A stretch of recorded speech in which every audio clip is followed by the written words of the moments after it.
Hello everyone. Today we are going to start chapter number 7 और जिसने पहले की वीडियो नहीं देखी है वो जाके देख सकता है, प्लेलिस्ट में चेक कर सकते हो आप। और जिसने चैनल को सब्सक्राइब नहीं किया है please subscribe the channel and please press the bell icon. चलो स्टार्ट करते हैं। इम्पोर्टेंस क्या रहेगी? Visual presentation, importance of visual presentation of the data. देखो, अगर आप विजुअली प्रेजेंटेशन करते हो डाटा की, विजुअल मतलब कि जैसे कि आप ग्राफ्स के थ्रू, कोई डायग्राम्स के थ्रू प्रेजेंट करते हो, तो इम्पोर्टेंस क्या है उसकी। ओके, चलो स्टार्ट करते हैं। They reveal the dullness of numerical data. जो डलनेस होती है उसको ये हटाता है, ठीक है।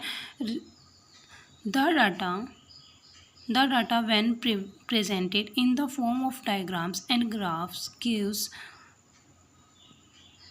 gives a bird eye view of the entire data and create interest and leaves impression on the mind of the reader for a long period। इसमें बताया गया है अगर आप उसमें ग्राफ्स डायग्राम्स का यूज़ करोगे तो जो पर्सन है देखने वाले वो बर्ड आई की तरह देखेगा और एंटायर डाटा और क्रिएट्स, और जो एंटायर डाटा में क्या करेगा, इंटरेस्ट को क्रिएट करेगा और एक इम्प्रेशन छोड़ जाएगा उसके माइंड पर, रीडर्स के माइंड पर, ठीक है, वो एक बहुत लंबे समय तक। ओके, तो उसको याद भी रहेगा।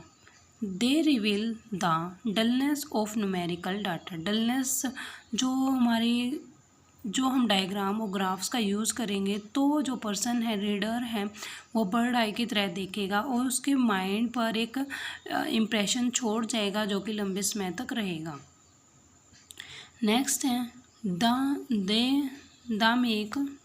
दे आया यहाँ पे।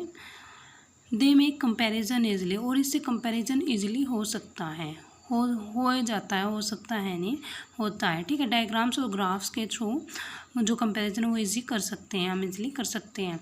Diagram and graphs make quick comparison between two or more sets of the data simpler and the direction of curves bring out hidden facts and association of the statistical data। इसमें बताया गया जो डायग्राम्स और graphs का use करते हैं उससे quick comparison हो जाती है दो या दो से ज़्यादा डाटा के बीच में, और एक डायरेक्शन है जो कि कर्व वाली, वो हमें हिडन मिलती है उसमें, और जो कि हमें स्टैटिकल डाटा के बारे में बताती हैं। नेक्स्ट है save time and efforts. Save time and efforts में बताया गया है ये करेक्टरिस्टिक है स्टैटिकल डाटा की। Through tables can be graced only after a great strain on the mind. इसमें बताया गया है कि अगर हम टेबल्स की फॉर्म में से ग्राफ करते हैं, मतलब कि लिखते हैं, डिज़ाइन करते हैं, तो वो एक माइंड पर एक बहुत अच्छा इंप्रेशन दे के जाती हैं। डायग्राम्स और ग्राफ रिड्यूस करते हैं स्ट्रेन को, जो हमारा मतलब कि तनाव को दूर करते हैं वो हमारे, and save a lot of time in understanding the basic characteristic of a data, और हमारे टाइम को सेव करते हैं अंडरस्टैंड करने में करेक्टरिस्टिक्स डाटा की। Okay, save time and efforts में ये था कि अगर हम ग्राफ से या टेबल से हम लिखते हैं तो वो हमारे माइंड में एक अच्छा इंप्रेशन छोड़ जाती है और जिसकी करेक्टरिस्टिक को समझने के लिए हमें कम समय लगता है। Next one is give more attractive presentation of data is given in the figure. अगर जो डाटा फिगर्स में दिया हुआ है तो एक अच्छे अट्रैक्टिव प्रेजेंटेशन होगी, ठीक है। नेक्स्ट है दे हैव यूनिवर्सल एप्लीकेबिलिटी। उनकी यूनिवर्सल एप्लीकेबिलिटी है, it is a universal practice. एक यूनिवर्सल प्रैक्टिस है जो कि प्रेजेंट करती है न्यूमेरिकल डाटा को in the form of diagram and graphs. ये जो हमारे पास डाटा है, न्यूमेरिकल डाटा है, उसको एक डायग्राम फॉर्म में और ग्राफ फॉर्म में प्रेजेंट करती हैं। They have become an integral part of research. ये एक इंटीग्रल पार्ट बन गया रिसर्च का। देखो इसमें क्या बताया, in fact nowadays it is difficult to find any research work without visual support. अब के टाइम में देखें, हमें कोई भी ऐसा काम नहीं है जिसमें विजुअल सपोर्ट नहीं दिया गया, सभी में विजुअल सपोर्ट्स देते हैं जो कि एक अच्छा लगता है, अच्छी प्रेजेंटेशन मानी जाती हैं। द रीज़न इज़ दैट, ये रीज़न क्यों है, क्यों देते हैं उसको, this is the most convincing and appealing way of presenting data. तो ये इस मतलब एक कन्वेंस करने वाला और अपील करने वाला प्रेजेंटेशन बन जाता है, ठीक है।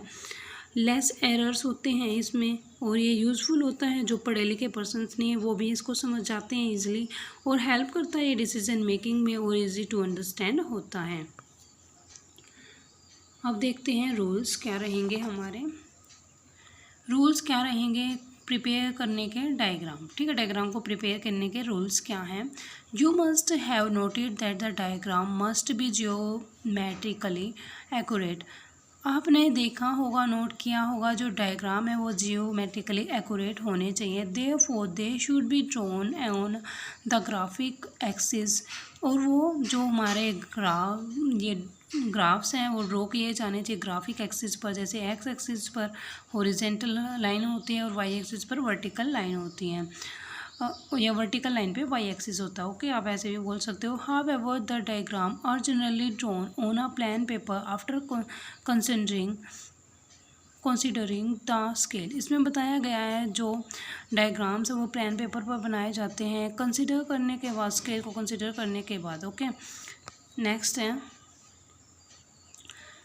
While the scale on the x axis, जो स्केल है हमारा एक्स एक्सिस पर और वाई एक्सिस पर, यू मस्ट इंश्योर दैट, आपको इंश्योर करना पड़ेगा कि that the scale showing the value, जो स्केल है शो करेगा वैल्यूज़ को, जैसे शुड भी मल्टीपल्स होंगे या मतलब कि कंटिन्यूस सीरीज चलेगी, ठीक है। 2 5 ये 2 5 10 ऐसे नहीं, 2 के बाद क्या आएगा 4, 4 के बाद 2 4 6 8 ऐसे कंटिन्यूस सीरीज चलेगी उनकी।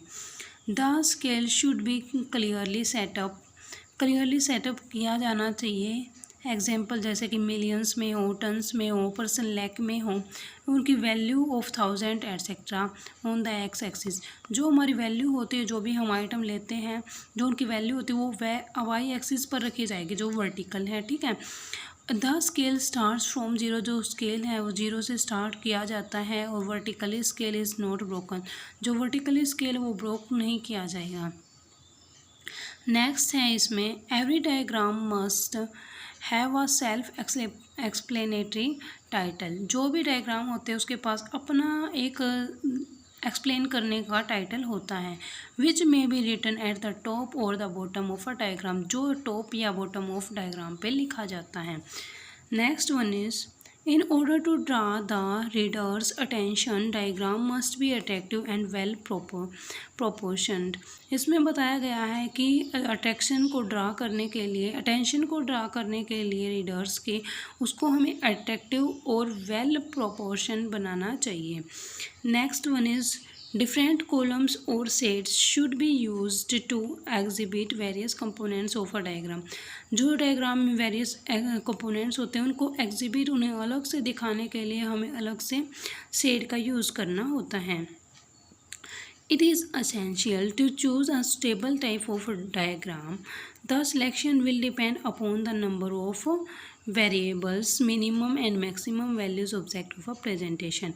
इसमें बताया गया ये एसेंशियल हो जाता है चूज़ करना एक स्टेबल डायग्राम को, जिसमें सिलेक्शन किया जाए, जो सिलेक्शन है वो डिपेंड होता है नंबर ऑफ वेरिएबल्स पर, जो मिनिमम है या मैक्सिमम है या ऑब्जेक्टिव क्या है प्रेजेंटेशन का।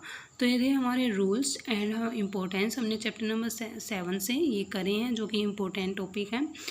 नेक्स्ट वीडियो में हम नेक्स्ट चैप्टर कंप्लीट करेंगे। Please subscribe my channel and press the bell icon guys.